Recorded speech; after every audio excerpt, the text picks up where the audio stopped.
Hey guys, what is up? It is me, Pagey, here once again with another video on The Flash Season 8, and this is going to be my review for Episode 7, otherwise entitled Lockdown. And of course, spoiler alert for everything in this episode. If you've not watched the episode, go away, come back later on after you've done so and watched it all and everything like that. But of course, if you have watched the episode and you of course are continuing on with the video, be sure to let me know in the comment section down below your various opinions on the video, or not the video, I guess maybe the video, but mainly the episode and what it entailed and what it set up as well going forward. Always curious to read what you guys are thinking. And of course, if you're going to enjoy the video, you enjoyed the episode and just want to show your, overall support, why not drop a like on the video to do all that. So of course, this is our second episode back after that, much longer than usual break, with last week's episode having Bart and Nora after the events of the season 7 finale. So it's a bit of a flashback episode with future stuff, if that makes sense. But Bart and Nora, due to their time traveling, have sort of cracked the timeline. They go back to fix it. We get to see some stuff from, in between events from season 1 that we didn't get to see, originally. So it's sort of like cool to see what was going on at that point in time. But after fixing the timeline, they actually go back and Jay Garrick is alive again in the future. Obviously, he'd been killed by Godspeed, but because of all this temporal fluxing, if you want to call it, due to like going through the timeline and everything like that, he is now alive again. I don't know what that means going forward, whether we're going to see that future version of Jay again consistently. I'm not too sure because we've still got one in the present day. So you have to think we see that version more often. But yeah, I guess it leads them to having some Jay stuff in the future if they want to. But this episode, Lockdown, episode 7, just my quick thoughts before we get into an actual breakdown. Going into this episode, I wasn't expecting much. I was actually sort of a bit worried because I know, Goldface was there. It was a bottle episode as well. If you don't know what a bottle episode is, it pretty much means an episode of a TV show, and pretty much every TV show does it. Like even really expensive ones as well. They do it to save budget or to just do an easy sort of episode. Whether it is saving saving money for episodes or saving time for actors, whatever it might be, it's just contained. We see it on all the shows, no matter how cheaply they're made or how expensive they're made. So going into it, I was like, oh, okay, a bottle episode. These can be really hit or miss. And then you had Kramer, which is not a very well liked character from a lot of people. And it was just Barry. It wasn't in his Flash suit, really in any of the promo stuff. So I was a bit worried because I think, I saw the comments saying, oh, this episode is going to be terrible and stuff like that. And people might think that as well. For me, it was like fine. Like that's the best word I can use. It was fine. I didn't get overly excited, but I didn't want to turn off the episode either. You know what I mean? Like I enjoyed certain parts of it. Other parts were meh. There was a few like, why is that in here? But I guess it was just to fill in the episode and everything like that. But overall, this episode sort of felt like an issue from the comics. It felt like a Flash comic issue that would come out like between storylines. So you'd have like the end of a storyline, and then there might be like what you would call, I guess, the interlude in the comics, where it would be maybe an issue, maybe 2 issues, maybe 3 issues, whatever it might be, between major storylines in the comics. And this felt like something that would be in one of those comics, especially the recent comics like Flash Rebirth and even like New 52.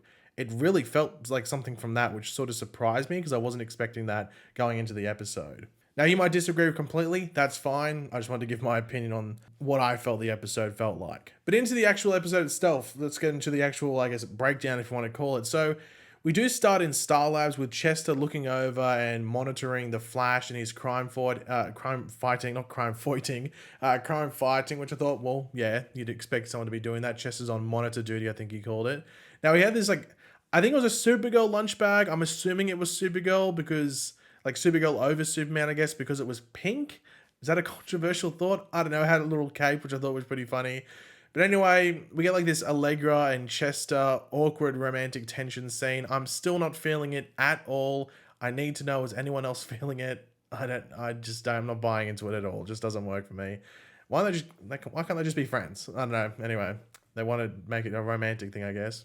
But when Chester was monitoring over the stuff, we see that the Flash is dealing with all this stuff. He's defeating or taking down crime as much as he ever has. And we see that Barry's able to deal with so much crime as the Flash now, just due to him being as fast as ever and being on this quote unquote leveled up power level. They said level up in this episode 4 times again, which I didn't really get annoyed in the earlier episodes, but in this one it really caught on because, people have been saying they say level up too much. And I really noticed it in this episode.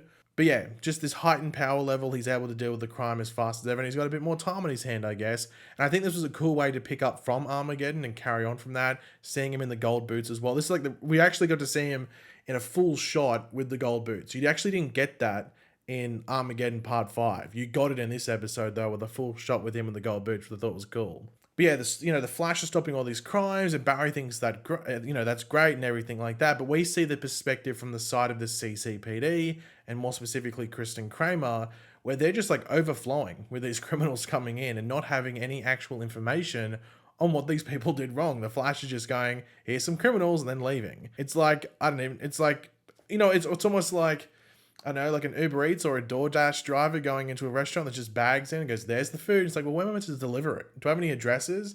You might have a bunch of addresses, but you have no idea where each order is going. That's pretty much what Barry is doing. One could be a murderer, another could be a petty thief, but there's no distinction between who is who. So Kramer wants some communication method with the Flash, but Barry doesn't really feel there is a need, but you can also tell there's like a lack of trust there as well. Now, just a little funny moment from the episode. Chester was doing that live stream, and I've actually really forgotten what happened in that live stream overall. It's sort of gone in one ear out the other. But one of the people in the chat was called Pizza Parker, like the Spider-Man, sort of Spider-Man 2, I think it is, reference. There might have been some other funny names in there, but that's the one I actually caught while watching the episode, Pizza Parker. So there might be some other funny ones. Now, Barry does a load of paperwork to help out Kramer and, I guess try and put Kramer off that communication line and sort of wanting it. But Kramer still feels there is a need for it. There needs to be some back and forth between her, like the CCP and the Flash, or more specifically her and the Flash. But all of a sudden, there's a smoke bomb that goes off in the elevator, knocking out Barry. Now, I guess people will question that. He lasted longer than everyone else before blacking out, I guess. And I guess you'd go, well, hold on, shouldn't be able just to phase it out. We saw that in like season 1 with the mist. He can just sort of phase it out of his system. But maybe the only thing I could think of as to why Barry wouldn't do that is because if he was to phase the smoke at that point, he would be caught on camera. I don't know. I guess that's the only thing I can think of, because the times we saw him do it as, with the mist in the earlier seasons, he was the Flash at that moment. At this point, he's Barry. So maybe that's why he didn't do it. And maybe just thought, well, when I wake up, I can just be the Flash then. Maybe that was going through his head. I'm not too sure. But who smoked out CCPD? Well, is our favorite metal-loving villain, Goldface. Now, Barry and the rest of CCPD do wake up, and they actually have these meta dampeners on their wrists that, due to Goldface being, safe, he put them there in case there were other metas on the force like Kramer, because that's public information. However, I did say this in my trailer breakdown for this episode. It wouldn't surprise me too much if these wrist devices are also bombs, because, if someone's just away, they could have, tinker with it and get it off. But, yeah, they're bombs. So if you try and get it off, they're going to explode. So, yeah, I think that was a pretty easy guess, though, based off them. It's always going to be some sort of explosive device, not just going to be a simple dampener. But one thing I thought was good for the episode, because I was wondering as well, I don't think I said it in my trailer breakdown, but I was thinking about it going into this episode, and that's when Goldface recognizes Barry from the episode a few seasons ago. Was it season 4 or 5, or maybe it was 6? I can't remember, but it's when Barry and Ralph went undercover.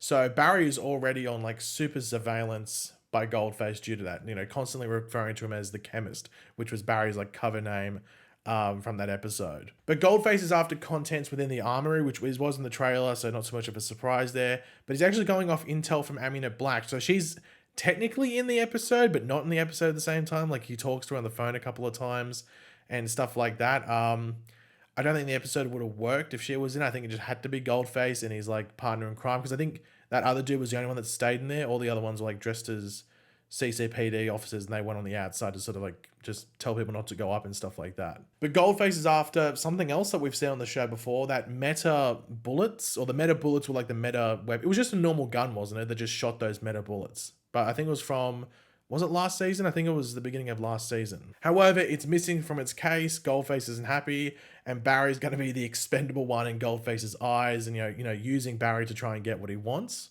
And this sort of brought up maybe some issues later in the episode, just based off Kramer's plan of attack, if you want to call it, but we'll get to that later on. Now, there was a side thing in this episode, because most of the episode is this CCPD stuff, which I thought, for the most part, I enjoyed it. I didn't think it was amazing. It's not going to go on my top 20 episodes or something like that.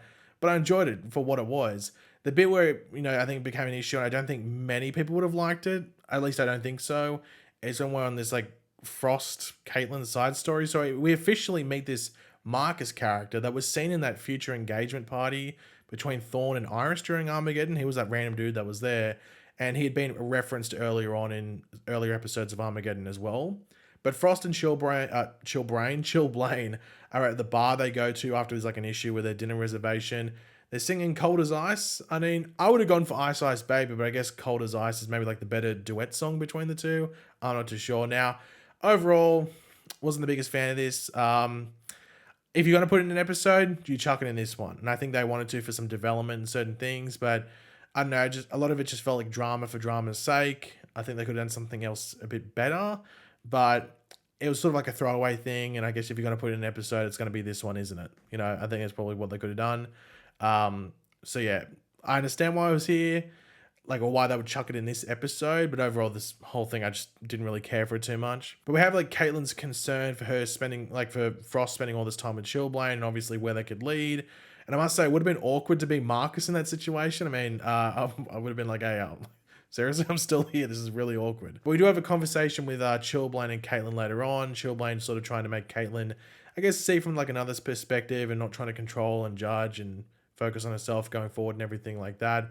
Caitlyn and Frost make up by the end of the episode, planning on more double dates, but yeah, wasn't the biggest fan of it. Just thought I'd just condense it quickly in this portion of the video, and yeah, that's it, I guess. But back to the more enjoyable stuff in this episode. You'd think the Goldface stuff wouldn't be like the most entertaining bit, but I guess in contrast to the other stuff in this episode, it was much better. So we have not Caitlyn, Goldface watching over Barry sort of tinker with this tracker to find the meta weapon and the bullets and stuff like that. I found it hilarious that Love is a Battlefield is his ringtone. Obviously, that's the whole meme from the Daddy Likes the Metal thing. That's the song. That was the title of the episode as well. That actually plays like 2 or 3 times in the episode. And just Barry listening over Goldface's phone call with Amina Black and all like the pet names and stuff he uses. Funny scene. I actually like audibly laughed. Like usually like me laughing, I just sort of like, oh, that's funny. You might chuckle. I actually like sort of had a proper laugh at that scene. But Barry wasn't actually tinkering with a tracker to properly find these bullets. He's actually tinkering to set off this triggering high-pitched sound in order to get away from Goldface with Kramer. Now, Kramer and Barry do hide away in this like old storage room with old equipment, potentially put something together and get away. But Barry does realize that Kramer's, always functioning meta abilities have bugged out her bracelet and they can't, it's not working anymore. And she could be the key to taking down Goldface. Now, Kramer, I think, knows this, but she's scared of her abilities and her lack of control over them, talking about how like this just everyday thing she's doing where she runs into a meta and she's just thankful that it's not a more, lethal meta power that's, she's just randomly mimicking at that point in time, with Barry then realizing that she wants the Flash to teach her. These were the really core moments that made it feel like an issue from the comics, that's something that would come about. And that's why Kramer wanted that line of communication. And I was wondering at this moment whether Barry was actually going to reveal that he was the Flash to her. And I questioned that at a couple different times in this episode, which then led to the end scene, which we'll get to, which I was like, oh, okay, so they're building up to that. But Barry is able to push Kramer to use her abilities and, harness her experience from the military to take on Goldface. However, Barry gets out of his bomb bracelet thanks to his upgraded power and speed, and I think that's what confused Kramer's powers, but Barry is able to flash in and save the day before Goldface can regain control of the situation after, Kramer's not able to compete with his gold powers. Now, really, towards this portion, I thought Kramer had caught on to Barry being the Flash, but we'll get to another bit later. But Kramer also does reveal that the bullets, these meta bullets, were never actually in the Central City Police Department to begin with. They were at Argus, keeping Goldface busy despite the risk to herself, though it's also the risk to the other CCPD staff. And even the bit where like Barry's taken away by Goldface, like at that point, she didn't have any inkling that Barry was the Flash. Barry could have had his head chopped off if there was one bit where Goldface thought Barry was, not doing the right thing. So Kramer risked a few people's lives here just to not, I guess, send Goldface out of CCPD or anything. But I guess you could argue it was to prolong the life as well, because they could have just blown up the bracelets at any moment in time, which I guess it's sort of like flip of the coin which way it would have gone. And I guess Goldface was just on a, I'll just kill anyone. So I don't know if you can attack Kramer too much for that, but I did see that on social media, people questioning that decision. And I know, basing off social media, a silly point, but I thought I'd bring that up. But like in the closing parts of this, we do have Barry as the Flash going to visit Kramer in her office, you know, giving her a line of communication, which it just looked like, I don't know what, is it meant to be an earpiece or is it like, I think it's a button or something that she presses and the Flash can come to her office, I'm assuming. And it looked like a car key, like a thing to open a car or something like that. I don't know. Or like to open up a garage or whatever it might be. But Barry's also going to reveal his identity, but Kramer already knew it was the Flash, and it was due to the bracelet in she found like the remnants of the bracelet in the storage room. So she was like, how could he have gotten away? And it's, well, he's the Flash. But there was a lot of character development here between Kramer and Barry, which if you watch my trailer breakdown for this episode was the one thing I think this episode needed to achieve. And I think it did it really well. If there's one thing I take from this episode, it is 100% the development of Barry and Kramer as a partnership within the CCPD, but also Kramer as a character and what happens moving forward between herself, her powers, and also what the Flash does with her. Hopefully it's not too much of a focus, because I don't know if, like, Kramer's powers are not a reliable one at all to have out in the field. At all. So, because, I mean, I don't think they're that reliable. Some people might think they are. To me, I don't think they're overly reliable for her to be doing anything on the field. And she's also the captain of the police department. That should be her job. But I am just curious to see where that goes forward. And I think the development here was done really, really well. But the end scene of the episode is one I knew was coming. As soon as the episode was wrapping up, I was like, hold on, there was something in the primary images that is not in this episode yet, and a character that has not appeared in this episode yet. And that had to do with Iris. So Iris is at dinner with Joe, when all of a sudden, after Joe goes to like tend to something else, things start to disappear in front of Iris. They just all disappear, with Joe walking in again, but with a box, like a evidence box or whatever it was. I think he might have even had like a jacket on. He looked a bit different. So for Joe, it's been a good few minutes, if not like, you know, more than a few minutes.